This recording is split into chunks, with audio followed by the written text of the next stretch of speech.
And where's Amazon's headquarters? The public relations people told us to come to 1516 2nd Avenue between Pike and Pine in Seattle.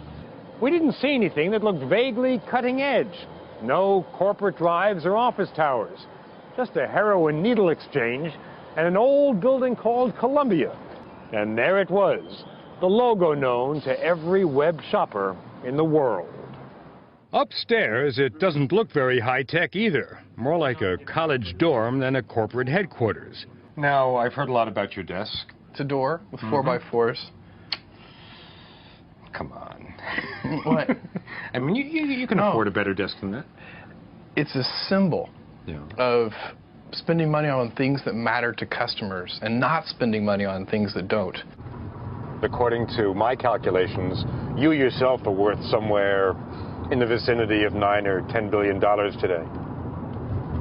I only say that because I've got a follow-up question. Okay. What's with the Honda? This is a perfectly good car. In July of 1995, from this modest ranch house outside Seattle, Bezos sold his first book. Today, he has 5 huge warehouses in the United States and Europe, packed not only with books, but with CDs and movies. A while ago, I bought a few books from Amazon. This time, after I logged on, the computer greeted me back, welcoming me by name. Is this you? That's me. That's you? That's me. Okay. The computer also remembered my past orders, and after comparing me with other customers who'd bought the same books, it calculated which new books I might like to buy. The Untouchable, The Comfort of Strangers, Death in Summer, Breakfast on Pluto, I Married a Communist. That's awfully good. I mean, frankly, that's very good, because I've already bought 2 of those books in bookstores. That's because people who have your same sort of buying profile, that electronic soulmate, This is really scary. I've read a lot of these books and bought many of the others. Now, every time I use your website, you learn more about me. Yes. One of your employees has said that you collect half a gigabyte, whatever that is, of information on your customers every day. That's about 350 floppy disks worth. What do you do with that information?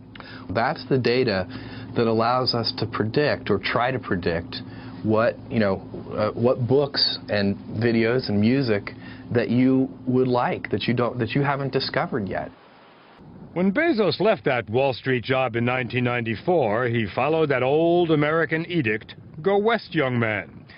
The way I made the decision to leave Wall Street and do this was, it'll sound geeky to you, but it was a regret minimization framework. So this is how I actually made the decision. If I understand it, if I can translate that into English I can deal with, does that mean I want to live my life so that in a few decades from now I'm not going to regret it? That's exactly right. I want to have lived my life in such a way that when I'm 80 years old, I've minimized the number of regrets that I have.